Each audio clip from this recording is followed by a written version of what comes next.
ஆக இப்பேருதவிகளையெல்லாம் நினைவுபடுத்தி அல்லாஹ் இவ்வாறு வினவுனான்: மரியமின் குமாரர் ஈசாவே, அல்லாவை விடுத்து என்னையும் என் தாயாரையும் கடவுள்களாக ஆக்கிக் கொள்ளுங்கள் என்று நீர் மக்களிடம் கூறினீரா?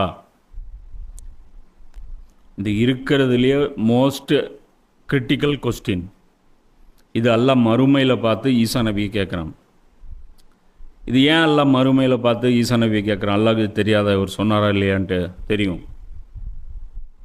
ஆனால் இவர் சொல்லலைங்கிறது இவர் வாயால் மறுமையில் வர வைக்கிறான்.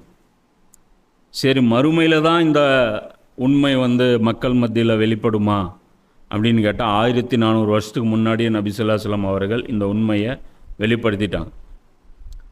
யாருக்கு திறந்த, அதாவது உண்மையை ஒத்துக்கொள்ளக்கூடிய அந்த மனசு, பரந்த மனசு யாருக்கு இருக்கோ அவங்க எளிதாக இந்த சூறாவில் இருக்கக்கூடிய அந்த விஷயங்களை பார்த்து பைபிளை படித்தே புரிஞ்சிக்க முடியும். ஈசா நபி அல்லாஹ்வுடைய மகனும் கிடையாது, கடவுளும் கிடையாது அப்படிங்கிறது. இந்த இடத்துல இது அல்லாஹ் எப்படி அதாவது தன்னுடைய நபி அப்படிங்கிற அந்த ஒரு அந்தஸ்து, அந்த அந்தஸ்து நம்மளை பொறுத்த வரைக்கும் அது பெரிய அந்தஸ்து தான். ஆனால் அல்லாஹ்வை பொறுத்த வரைக்கும் எல்லா நபிமார்களும் அடிமைகள் தான்.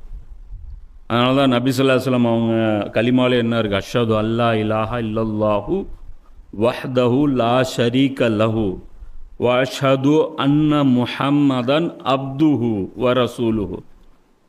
இந்த முஹம்மது அடிமை என்றும் ரசூல் என்றும். அப்போ அடிமைங்கிறது முதல்ல வருது, ரசூல் ரெண்டாம் பட்சம் வருது. அப்போது உயர்ந்த பதவி அது அல்லாஹ்விடத்தில். அடிமை அப்படிங்கிறது தான் உயர்ந்த பதவி. முஸ்லிம் அப்படின்னு என்ன? அடிமைன்னு அர்த்தம், சரணடைந்தவன் அர்த்தம்.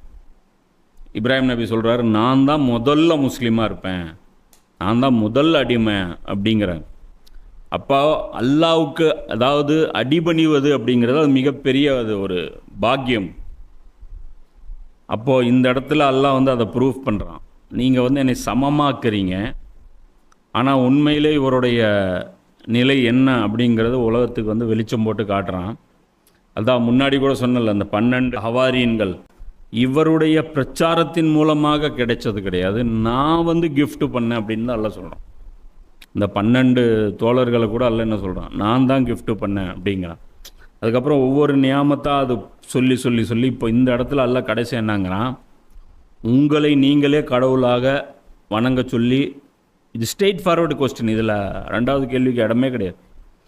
புரியுதா? அப்போ இந்த இடத்துல அல்லாஹ் கேட்குறேன், என்னை விடுத்து, அல்லாவை விட்டுட்டு என்னையும் என் அன்னையையும் கடவுளாக எடுத்துக்கொள்ளுங்கள் என்று நீர் மக்களிடம் கூறினீரா? இப்போ இதில் புதுசாக ஒரு வித்தியாசம் நம்ம பார்க்க முடியும். இங்கே முன்னாடி என்ன இருந்துச்சு?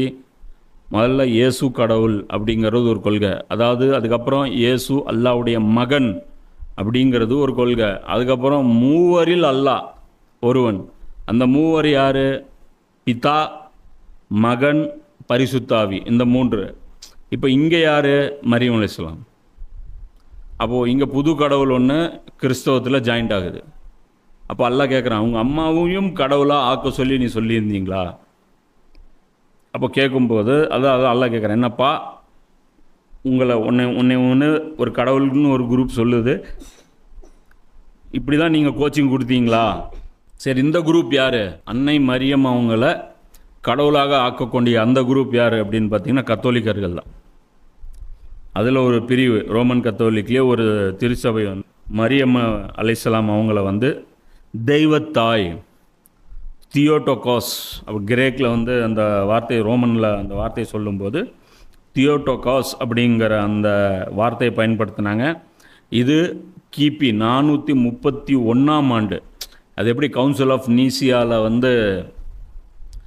முதல்ல இயேசு கடவுளுடைய மகன், அவர் ஒரு மனிதனும் கூட கடவுளும் கூட அப்படின்னு டியூயல் பர்சனாலிட்டி, இரட்டை தன்மை கொண்டவர் அப்படிங்கிற அந்த நிலைப்பாடு எப்போ எடுத்தாங்களோ அதிலிருந்து 100 வருஷம் கழித்து. ஏன்னா அந்த கேள்வி, அதாவது நான் என்ன சொல்கிறேன்னா, ஒரு தவறான ஒரு கேள்வி நீ கேட்டேன்னு வச்சுக்கோ, ஒரு பொய்யை நியாயப்படுத்துகிற நீ 100 பொய் நீ சொல்ல வேண்டியதே வரும், அது குழப்பத்திலே போகும். இப்போ எத்தனை இப்போ இயேசு கடவுள், அப்போ இப்போ நான் சொன்னல, கடவுள் தவழ்வாரா? கடவுள் வந்து இந்த ஒரு குழந்தை மாதிரி அவரும் வந்து படிப்படியாக வளர்ச்சி அடைவாரா? அப்போ இந்த இடத்துல கேள்வி என்ன வரும்? கடவுளை, இவரே கடவுள்னா கடவுளை வயிற்றில் வச்சுருந்தவங்க, இப்போ அடுத்த டிஸ்கஷன் அப்படி போகுது. கடவுளை பெற்றவங்க யார்? அதுக்கு மேலெல்லாம் இருக்கணும். இப்போ குழந்தையுடைய அந்தஸ்து பெருசா, தாயோடைய அந்தஸ்து பெருசா? தாயோடைய அந்தஸ்து தான் பெருசு. இப்போ குழந்தையே வந்து சர்வ வல்லமை படைத்தவர் அப்படின்னா அப்போ தாய், அப்போ அந்த இடத்துல உட்காந்து மறுபடியும் ஃப்ரெஷ்ஷாக, அப்போ பாரு ஒரு ஸ்டாண்டர்டாக இவங்களால் சொல்லவே முடியல கடவுள் யாருங்கிறது. குழம்பிகிட்டே இருக்காங்க, குழப்பத்துக்கு மேலே. அதனால தான் அல்லாஹ் குர்ஆனில் சொல்கிறான், கிறிஸ்தவர்களை பொறுத்த வரைக்கும் அல்லம் சூறாலே அல்லாஹ் என்ன சொன்னான்? இவர்கள் வழி தவறியவர்கள். இன்னி வரைக்கும் அவங்களுக்கு வந்து சரி எதுன்னு தெரியல, டவுட்லேயே தான் இருக்காங்க. எந்த விஷயத்திலும் அவர்கள் ஒருமித்த கருத்தில் இல்லவே இல்லை. இயேசு கடவுள், ஆதி காலத்திலிருந்தே கடவுளா? ஆபிரகாம் இயேசுவை வணங்கினாரா? பதில் சொல்ல சொல்லுங்கள். ஆபிரகாம் காலத்தில் இயேசு என்னவா இருந்தார்? பதில் சொல்ல முடியாது. ஆதம் நபியுடைய காலத்தில் இயேசு என்னவா இருந்தார்? ஒரு சங்கிலி தொடராக இறை தூதர்கள் வந்துகிட்டே இருக்காங்க. திடீர்னு ஒருத்தர் கடைசி இறை தூதர் வர்றார், அவர் வந்து கடவுளுடைய மகன் அப்படின்னு சொல்கிறாருன்னு சொன்னீங்க. அவரும் சொல்லலை நான் கடவுளுடைய மகன்ட்டு, அவங்க தாயாரும் சொல்லலை கடவுளுடைய மகன்ட்டு. எதை வச்சு சொல்கிறீங்க அப்படின்னு கேட்டால் அப்பா இல்லைங்கிறீங்க. சரி, அம்மாவும் அப்பாவும் இல்லாமல் ஆதம் இருக்காரு, இவரை பற்றி என்ன சொல்கிறீங்க அப்படின்னு கேட்டால் அது வேறு ஸ்டோரிங்கிறீங்க. இதில் வந்து நேரடியாக கடவுளுடைய ஆன்மா வந்து ஊதப்பட்டிருக்குங்கிறீங்க. அப்போ ஆதமுக்கும் அப்படி தானே ஊதப்பட்டிருக்கு, கடவுளுடைய ஆன்மா தானே ஊதப்பட்டுருக்கு. ஃபஸ்ட்டு ஆன்மா அது தானே, அதுவும் மண்ணிலிருந்து படைக்கப்பட்டவராச்சே. புரியுதா? அப்போது இந்த கான்செப்ட் வந்து ஒரு தெளிவில்லாத ஒரு கான்செப்டாகவே ஓடிட்டுருக்கு.